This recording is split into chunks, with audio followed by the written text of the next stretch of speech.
Hello mga bebs! Welcome back sa aking channel. Ayan. So, Saturday ngayon. Nakaligo na tayo. Saturday, nandito si Mr. Wala siyang pasok.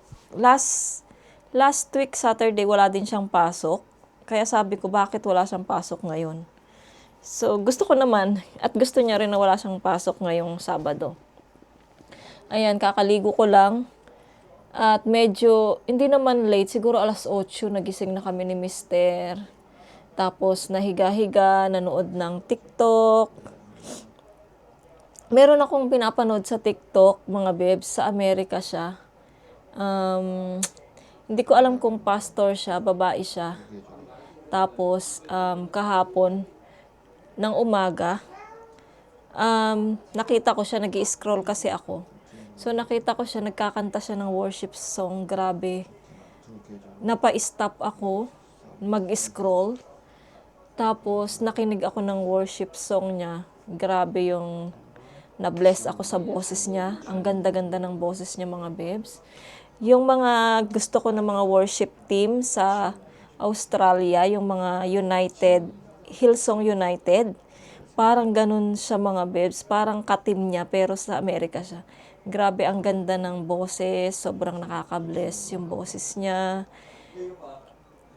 Tapos, ang nangyari, naano ko siya ng hindi oras, na follow ko siya, mga bebs. Kasi nga, hihintayin ko yung pagla-live niya. Ayun, nagla-live kasi siya noon kahapon, mga bebs. So, napatigil ako. Tapos, habang nakikinig ako ng kanta niya, ayun, nakapikit, nakahiga. Parang ang sarap pakinggan yung boses niya, lalo na nag-worship siya. Ang sarap pakinggan. So, nabibless ako nung umagang yun, mga bebs. So, nagpapasalamat din ako dahil binigyan din ako ni Lord ng ganitong boses na alam ko naman na itong boses na to ay pinagkaloob niya at kailangan ko ring ibalik sa kanya sa pamamagitan ng pagkanta ko ng worship song. Suklian yung blessing na boses na binigay niya sa akin, yung talent na binigay niya sa akin.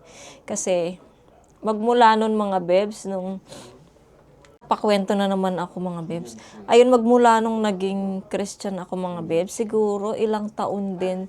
Kasi nga, mulat sa pool ng pinanganak ako, Catholic na ako.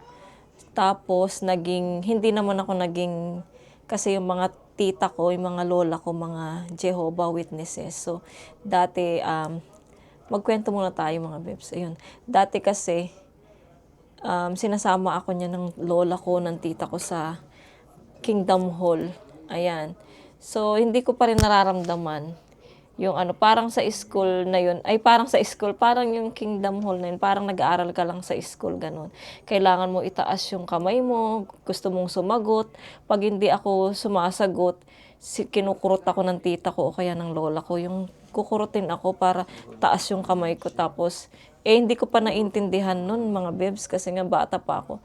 Yung pinipilit ka bang sumagot nila, tas kukurutin ka sa dito, yung hindi nakikita ng ibang tao. Tas, ituturo nila sa'yo, tas babasahin mo, ganun. Ganun yung doon sa Jehovah, doon sila lola ko at tita ko. So, syempre, nagkaedad na, so, nagkilala ko nga ito si Mr. So, si Mr. ay mulat sa pool, na siya. Dalawa lang sila sa magkakapatid ang Christian, mga bebs. Yung panganay, tapos ito nga, bunso, si Mr. So, ayun, nagkilala kami ni Mr. Na siya, Christian na siya, born again Christian siya. So, ayun, siyempre ilang taon, hindi pa rin ako naniniwala nagdadasal, pero hindi yung talagang sobrang pananampalataya kay Lord, hindi talaga. Meron pa rin akong nagagawang kasalanan noon, kahit na nandito ako kwento tayo, mga bebs, sa vlog na to, kwento tayo. So, meron pa rin akong nagagawang kasalanan, kahit na naging asawa ko na si Mr. noon, nandito ako sa Korea. Kasi nga, mga bebs, noong dalaga ako, syempre, sa sobrang hirap, no, nakapagtrabaho kami ng ate ko sa isang ayan, ibubulgar ko na yung sarili ko. So, nakapagtrabaho kami. Ilang taon pa lang ako noon mga bebs? 22 years old. So, wala talaga akong alam sa work mga bebs. Dahil pangbahay lang talaga ako. Ayan, so naisama ako ng ate ko sa yung mga nagiinuman, tapos sa bar, ganyan. Naisama ako, ano ako noon, wala talaga akong kaalam-alam, hindi ako lumalabas ng bahay. So, pero naisama ako ng ate ko sa ganong trabaho. So, nagtrabaho kami ng ate ko sa ganon. Syempre, hindi rin ako nagiinom mga bebs. Minsan pag nakaupo kami nila ate ko, may kasamang may mga edad na, mga boys na may edad na, ganyan. Syempre, inom-inom. Ang ginagawa ko, tinatapon ko sa gilid kasi nga hindi ako umiinom mga bebs. Tapos, alam din nila, syempre si ate ko ganun, ginaguide niya din ako. So, tinatapon niya rin. Kukunin niya yung tas itatapon niya, ganun lang. So, ayun, bago ko nakilala to si Mr. mga bebs. Ganun yung nag-work ako sa ganun dahil sobrang hirap ng buhay namin. Si stepfather ay nagda-drive, lang siya, nagmo-motor. Ayan, maghintay kami hindi kami kumakain ng sakto sa oras. Ayan, so si father ko, inihintay pa namin siya. Dumarating siya ng 3:00, 4:00. So pag meron na siyang bit-bit na 2 kilong bigas or 1 kilong bigas, sobrang saya na namin mga bebs. Kasi nga naghihintay na kami, nagugutom na kami. So ayan, isasaing na namin yan. Tapos kahit ano lang na ulam, sardinas, ganyan, bigay ng kapitbahay, ayun, pagsasaluhan na namin yun mga bebs sa sobrang hirap namin noon. Magkwento muna tayo sa aking life mga bebs. Kasi nga dahil nasabi ko to, nakwento ko to mga bebs, meron naman tayong basher mga bebs na pumasok sa ating YouTube. Kaya yung comment niya mga bebs ay sabi niya, wala pa din improvement vlogs mo, dami ka sinasabi, wala sense, wala kaming napupulot, sabi niya sa kanyang comment. Ayun, kaya nasabi ko to mga bebs kasi gusto ko kasi mga bebs ano pa bang klaseng improvement yung gusto niyang makita. Dati, mahiyain ako sa camera. Pinupush lang talaga ako nung pamangkin ko na inaanak ko sa ate ko. So sabi niya, sabi niya, pag nagbablog ka, magsasalita ka. Hindi lang puro video, ganyan. So syempre mahiyain ako. So magmula nung ilang taon na, kita niyo naman na dumadaldal na ako. Dati hindi talaga ako madaldal. Iyon ang nakita kong improvement naman sa aking pagbablog. Nakakapagsalita na ako ng diretso, nakakapagsalita na ako ng ganito. Hindi katulad dati na tahimik lang ako, nagbibideo lang ako, walang salita, o kaya nagsusulat lang ako sa ilalim dyan sa screen. Ganun lang ako dati yung aking vlog. So, iyon ang nakita ko namang improvement sa pagbablog ko. And then, improvement naman sa pag-i-edit. Dati, hindi ako yung nag-i-edit ng aking vlog. Yun nga yung inaanak ko ang nag-i-edit ng aking vlog. Sinisend ko pa lahat ng mga videos ko sa kanya para siya yung mag-edit at siya na rin yung mag-upload sa YouTube ko. And then, siya na rin mag-edit ng thumbnail. Magmula nung naging busy na yung pamangkin ko mga bebs sa school, tinuruan niya na ako mga bebs kung paano mag-edit, kung paano mag-edit ng thumbnails, paano mag-upload, paano i-premiere. Ganyan yung tinuro niya sa akin mga bebs. So ngayon, ako na lahat yung gumagawa sa YouTube ko. So, iyon ang nakita ko ring improvement, pagbabago sa sarili ko, nagagawa ko na lahat mga bebs dito sa YouTube. Iyon, hindi pa ba yun improvement mga bebs? Ano pa ba yung gusto mo improvement? Tapos kung gusto mong matuto, kung wala kang natututunan sa aking YouTube, pwede ka namang, wag ka na lang manood ng YouTube ko. Humanap ka yung ano, sa kung saan ka matututo, humanap ka ng iba mong panonoorin. Pero salamat kasi nakapasok ka dito sa YouTube ko, sa channel ko, at nakanood ka, nakapagbigay ka ng views sa akin. Maraming salamat sa'yo. Ayan. And then, ano pa bang sabi niya? Siyempre, gusto ko ding sagutin mga babes yung mga ganyang klaseng tao na ako mga babes, kahit na nanonood ako mga babes sa mga vlogger na mga pinapanood ko, hindi ako nagsasabi ng hindi maganda. Kasi hindi ko yun ugali. Hindi ko ugaling manakit ng damdamin ng isang tao. Ayokong manakit. Kahit may nakikita ako, ayokong magsalita ng ganyan kasi alam yun ni Lord yung mga galaw mo, sinasabi mo, alam yan ni Lord, nakikita ni Lord yan. Ayokong mag-judge sa isang tao dahil wala akong karapatang mag-judge sa isang tao mga babes. Si Lord lang ang may karapatan dahil si Lord lang ang lumikha sa atin. Kaya hindi ko kayang mag-comment ng masasakit na comment sa mga nagbablog mga babes. Proud ako mga babes sa mga vloggers kasi syempre parang teleserye din yan na pinapanood mo na inaabangan mo everyday, 'di ba? Ako lahat ng mga vloggers inaabangan ko yung mga upload nila everyday, parang sila na yung mga pinapanood ko na K-drama, Philippine drama, ganyan. Yun ang parang ako. So maraming salamat sa mga nanonood sa akin, sumasabaybay pa rin sa akin, nanonood sa mga upload ko everyday. Maraming salamat sa inyo. Ayan, kaya gusto ko pinagpe-pray ko kay Lord na sana tumaas na yung mga views ko, tumaas na yung subscribers ko, kasi gusto kong naiyak ako. Kasi naiyak tuloy ako mga babes, ano ba yan? Kasi yung nanay ko mga babes, ano na siya, may edad na siya, so 72 na siya. So hanggang ngayon, ilang taon na, mahina pa din yung ano natin sa YouTube. So ang pinagpipray ko ay lumaki yung sahod ko. Gusto ko na maranasan ng nanay ko yung konting ginhawa sa buhay. Gusto ko siyang mabigyan every month, yung ganun. Gusto kong mabigay yung gusto niya habang nandito pa siya sa mundo.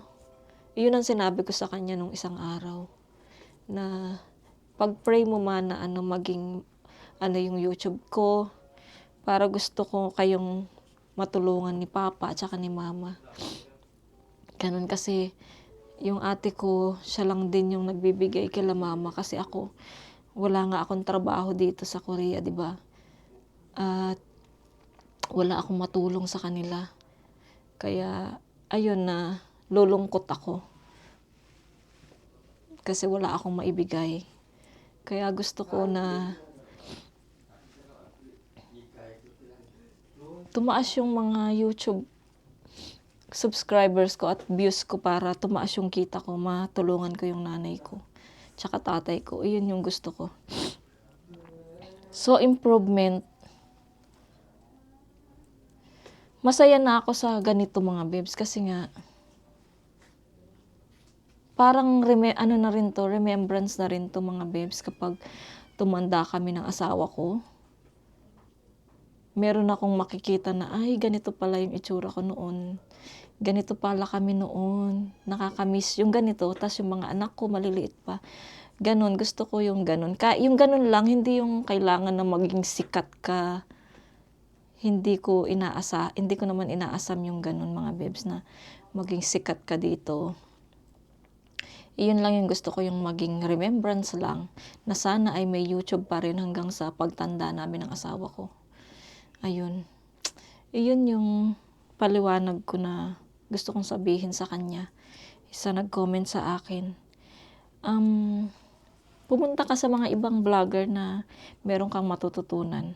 Pasensya na kung wala kang natututunan sa vlog ko. Pasensya ka na. Ayan. So, sana bago ka mag-judge sa isang tao, kilalanin mo muna siya. At saka hindi mo naman ako kilala. Huwag kang magja-judge sa isang tao kung hindi mo siya kilala. At napapanood nyo lang ako ng ilang minuto, pero sa buong araw, hindi nyo naman ako nakikita. At hindi nyo naman ako kilala. Kaya, huwag kayong mag-judge sa isang tao na hindi naman ninyo kakilala. Ayan. So, yun yung masasabi ko. Pasensya na kayo, mga babes, kung nailabas ko lang yung ano ko. Kasi kagabi, nung nabasa ko yan, mga babes, sumama yung loob ko, mga babes. Kasi sa comment niya, ang sakit ng feelings ko, mga babes. Sumakit yung feelings ko. Parang sumikip yung dibdib ko nung nabasa ko yun, mga babes. Tapos, parang gusto ko nang mag-stop sa vlog. Pero, sabi ko, sa isip ko, bakit ako mag-i-stop? Pinagpaguran ko to ng ilang taon. Bakit ko siya paniniwalaan sa sabi niya? Dapat paniwalaan ko yung sarili ko, hindi yung ibang tao. Paniwalaan ko si Lord. Siya lang. Yun dapat paniwalaan, walang iba. At ang sarili ko. Kaya ayun, yun ang iniisip ko na lang kagabi. Kasi kagabi hindi ako makatulog. So, nagpray na lang ako na makatulog ako ng maayos, tanggalin yung bad comments na nandito sa isip ko. So, ayun, nakatulog naman ako kahit mga anong oras na. Kasi galaw ako ng galaw. Ayun, ang ginawa ko, mga babes, ay hinide ko na lang siya kasi ayoko nakakabasa ng mga bad comments sa aking YouTube. Gusto ko yung good vibes lang dito sa YouTube ko. Yung masaya lang, ganun. Yung nagkakaintindihan. Ayun, ganun yung gusto ko sa YouTube ko. Ayan, maraming salamat po sa mga solid supporters ko. Maraming salamat po sa inyo. Pasensya na kayo, nilabas ko lang ang aking nararamdaman, mga babes.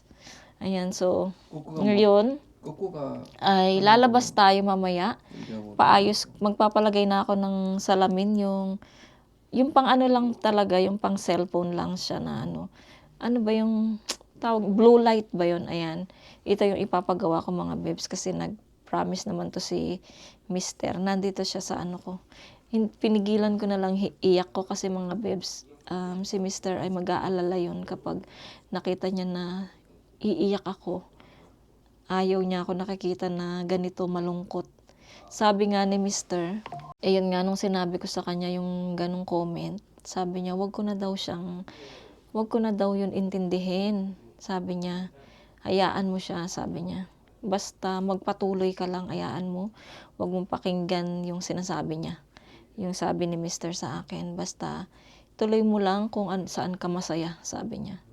Kaya ayun, binigyan naman ako ng courage at lakas ng loob ni Mister para ipagpatuloy yung pagbablog ko.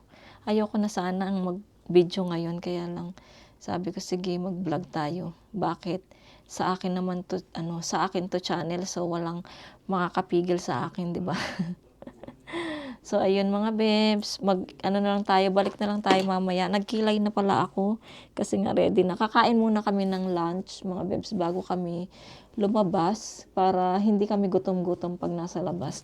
At baka linisin din ni Mister yung kotse na black dahil nung binalik sa amin ng kapatid ko, ang dumi-dumi, mga babes, hindi man lang niya nilinis. Ayan, so grabe yung kapatid kong yan. So, ayun na, yung aming problema. Ayun, so, ayun, mga babes, mamaya magkita na lang tayo. So, nagsasaing pa kasi ako kasi kulang yung kanin kagabi. So, ayun, kaya nagsasaing muna ako. Tapos kakain na kayo kapag nakaluto na yung kanin. Oh. 비싸네. 150만 정도 하나네. Oo, bisa yan si Coco. Ang mahal ni Coco, mga babes. Ayan si Coco. 150만 원. Coco! 아니, 곱슬, Alam nyo ba, naliligo ako. 곱슬이 비싸대. Nakabantay to si Coco sa akin pag naliligo ako. Kahit na nababasa siya, hindi siya lumalabas ng banyo. Hinintay niya ako matapos. Ayan, sige mga babes, naku, dal ko na naman. So, see you. Hello mga babes, nakalabas na kami ng bahay. So, bago umalis, nagtapon kami ng pagkain yung nabubulok na pagkain mga babes. Kasi nga, ilang araw kaming di nagtapon dahil sobrang lamig. Nakatamad lumabas ng bahay. Pagkalalabas ka naman ay marami kang isusuot na damit, kaya nakatamad. Kaya sinasakto namin mga babes lumabas magtapon kapag umaalis kami ng bahay. So ngayon, naiwan yung mga bata sa bahay kasi ayoko na silang isama dahil malamig. Isa pa silang bibihisan. So ngayon, ito gamit namin yung black na car. At dadali namin to sa paliguan. Kasi nga 'di ba, nung hinatid to ng kapatid ko hindi man lang niya nilinis, hindi man lang niya pinaliguan. Talagang pasaway.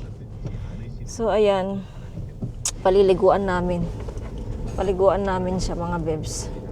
Nagdala din ako ng hot compress dahil malamig din, so kailangan din natin to para panglaban sa lamig. Ay, hindi ko pala lalagay dito yung ko. Akala ko yung white yung dadalhin namin. Kasi nga lilinis. Igo poryo? Chogi?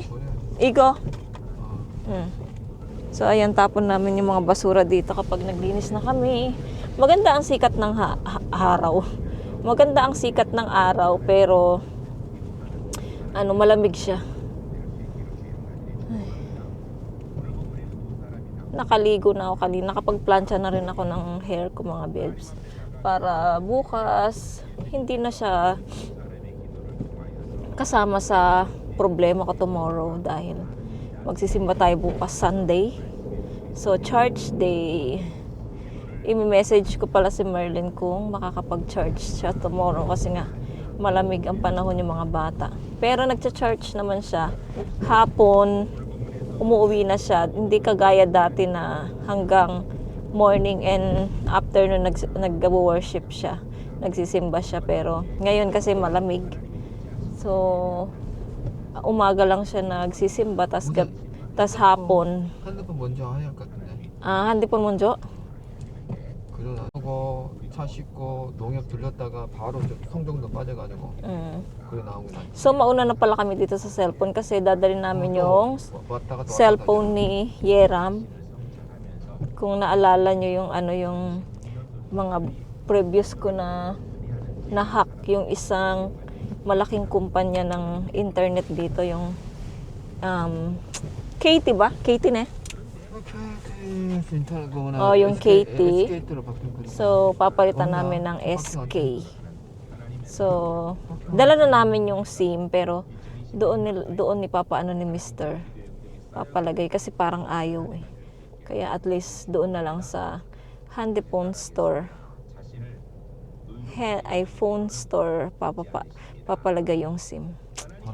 Grabe ang ng hangin, grabing lakas ng hangin, mga bebs. Pakita ko sa inyo. Inamin mga bebs. Ayan malakas yung hangin. Kita nyo ba? Kasi nga wala nang dahon yung mga puno, kaya hindi nyo nakikita yung lakas ng hangin dito. Dito, tingnan nyo dyan. O, diba? Ang lakas ng hangin. Ayan, dito lang naman mga bebs yung yung phone store. Yan, dito lang sa gilid. Ayun pala. Yung phone store na ayan. Dito na lang ako sa sasakyan at walang parking. Auto-key. No parking.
Mga bebs, lumabas muna tayo sa dun sa phone store.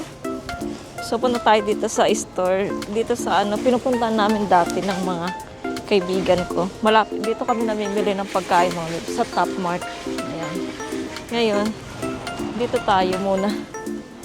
Tingin-tingin tayo mga bebs. Namiss ko na rin dito eh. Pakita ko sa inyo. Ay, tsaka man. Ito mga bebs. Para rin siyang Daiso. Saan kaya? Ay, ito sana maganda. Kaya lang.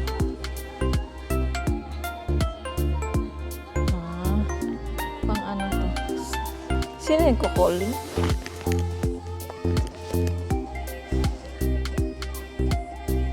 CJ. Okay. Andyan na yung ko mga bebs. Yung tilapia. Yogi pala. Tilapia ko. Ito pala mga bebs, oh. Kaya lang ang mahal pala nito, 10K.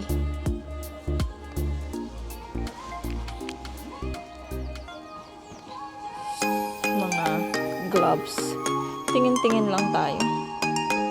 Oh, ang mahal nito, oh. 12K. Ito pala mga belt, ang dami.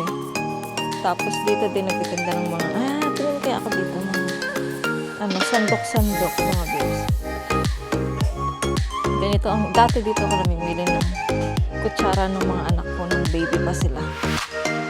Ito yung mga gusto ko mga bebs, no? Puro no? Ito yung mga kasi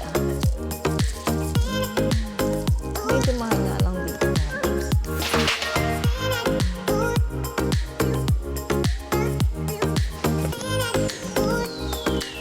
Oo, mahal lang dito. 8K. Tapos, ito din ang mahal ng mga kahoy-kahoy, oh. Yung ganito. Tapos may mga kaldero dito, mga bebs. Dito yung ganitong kulay pang luto ng ramen. Masarap dyan. Meron na ako niyan. Ayun, laki ng mga bebs, oh. Igala ko muna kayo mga bebs habang waiting si Mr. dun sa scene. Kasi, ito yung mga gusto ko mga bebs, oh. Ganito gusto ko. Kaya lang mahal, 40. Ay, meron takol dito. Ang cute, oh. Kaya lang mahal, 70. Ito naman medyo malaki. 21. Ikot pa tayo. Ikot pa kayo mga bebs. Pero akala ko gusto ko sana yung babasagin.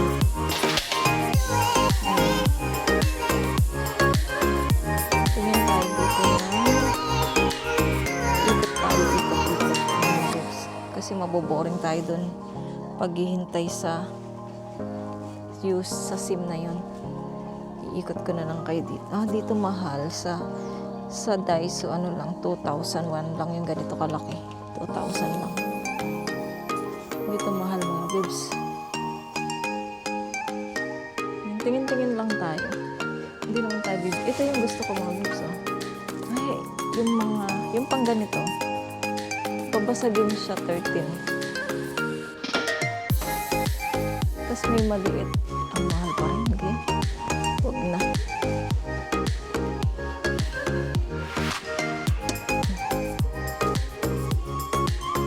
Tingin tayo dito yung lalagyan ng basura ng natin. Gusto ko sanang palitan yung lalagyanan ng aking pagkain ng baboy. Yung ganito, 4K lang siya.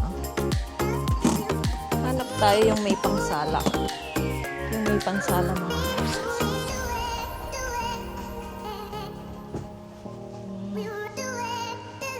Titingin-tingin lang tayo. Pag may nagustuhan tayo, di ba?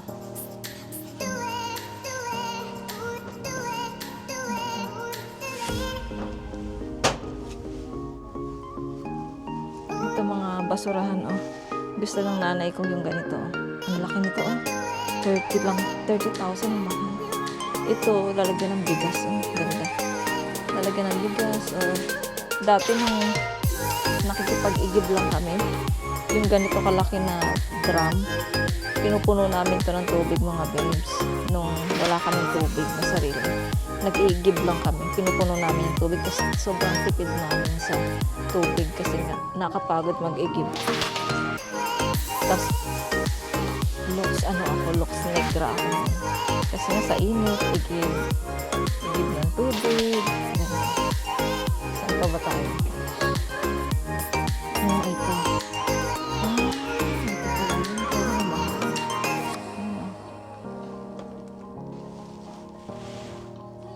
So, ay sumakit yung ulo ko sa ano.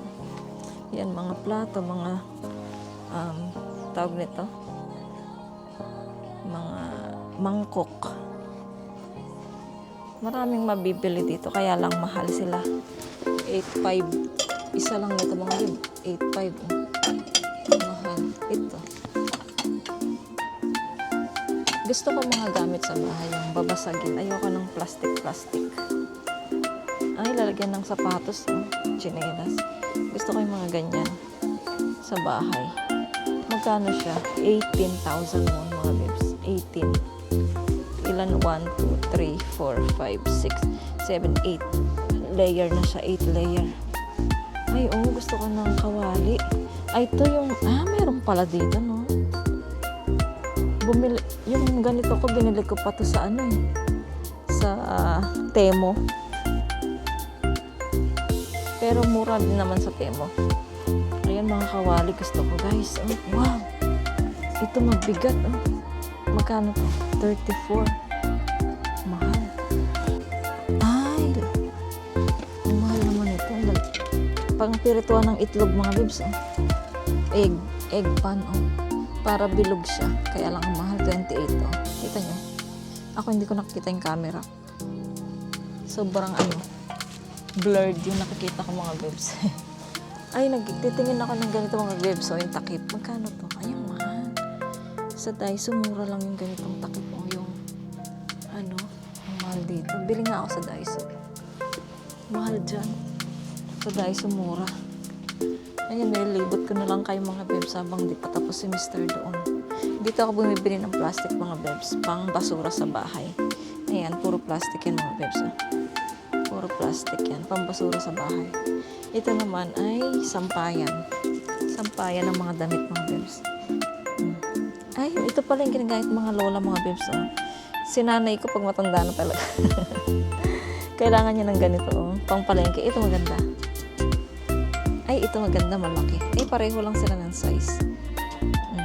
Pag matanda na ako, kailangan ko na to. Ay, ang daming mga bags na pang palengke. Sa Pilipinas siguro, meron din ganyan, no? Ayan. Tapos ito ang beauty ng mga bebs, Pag mag-samji ka, mag-samji. Ikot-ikot lang tayo. Itutur ko lang kayo dito sa pinupuntahan namin dati ng mga bata pa sa mga anak ko. Dito ako noon gumagala. Tingin-tingin. Ay, yung gusto ko mga bebs, ang favorite ko, rug carpet. Ang mahal, 12. Sa Daiso, mura. Ayan, nagko-compare na naman tayo. Compare. Ito, gusto ko to, guys. Sa Beranda. Kaya lang ang mahal, 50,000 naman. Naku, marinig nyo yung copyright tayo dito.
몇인데?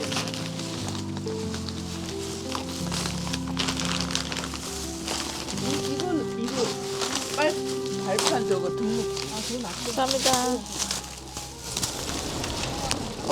모르고 있어. 엄마 봉투 좀 사.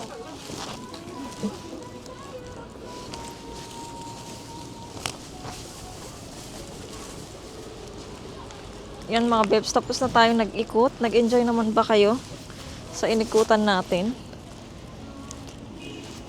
Ano lang, first floor lang kasi siya. Hindi gaya ng Daiso, merong mga first, second, third floor. Tsaka malaki yung Daiso, tsaka mag-enjoy ka din mamili dahil mura. Hindi gaya dito, mahal yung mga paninda niya. Dati hindi naman yan mahal eh. Dati hindi mahal mga bebs, napakamura. Ngayon, nagmahal na. At saka, wait, ang daming mga bebs, tapos na kami sa phone store. So, okay na yung SIM na pinapalit ni Mister. Ngayon, nandito kami sa car wash. Tignan nyo, nagyayelo yung tubig mga bebs. Oh.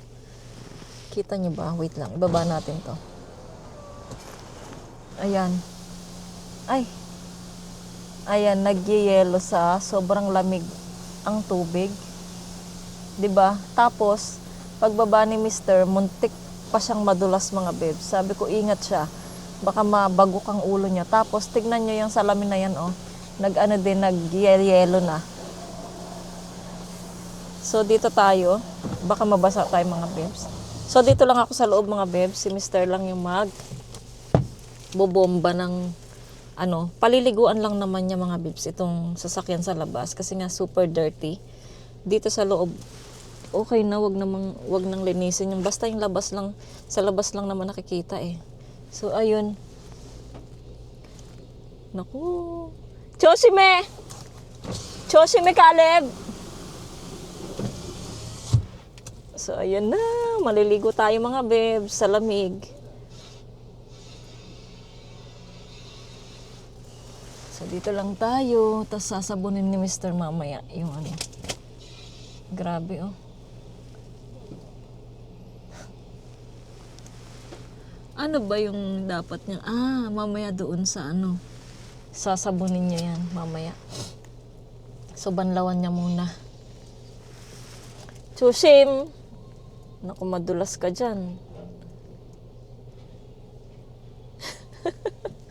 Hindi siya makagalaw ng maayos dahil nga ang dulas-dulas ng ang tawag ng samento dito sa baba, ang dulas-dulas. Yun doon mga bebs, yung sa dulo. Siya? Babae siyang may edad na naglilinis ng kanyang kotse.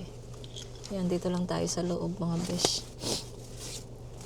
Ay, nakabili nga ako ng yung para siyang crackers na biscuit. Ayan. So, nakain ko na siya.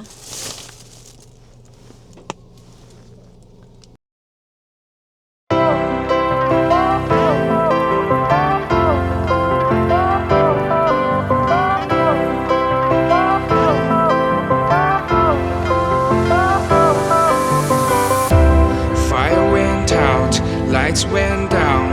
When you feel lost in your shadow, don't feel alone, don't scream so loud.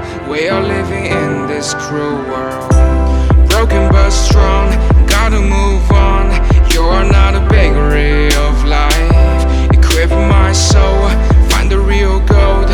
I'll fulfill what I started.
Dito na kami sa store, Nongyop mga bebs. Titingin kami dito ng chicken. At daan kami dito para sa aking mga mata. Magpapatingin tayo ulit ng mata, mga bebs. At tatanong na rin natin kung magkano. Kasi kung doon pa tayo sa isa, balik-balik ba, nakakapagod. Lalo na malamig ang panahon. So, dito tayo sa isa. Tatry natin dito. First time ko dito, mga bibs. Magpatingin. Ha? Ha? Papuda? Uri. Ay, mahal. Uri. Abisaan, de. 뭘 봐? Igo. 커피나? 내일 안 먹어. Nail an mo ko. Bibili mo na ako ng topinat ko. Edel pizza uri sana. Kuro sa Anaga na. Edel chukta. Bili muna kami. Apa heba? Apa? Yonggo man de. 저기 yonggo. 저 주문할게요. 커피랑 라떼요. 따뜻한 거. Ano? Tatatang ko be apa? 차가운 걸로 해가지고요. 큰 걸로 하나 주세요.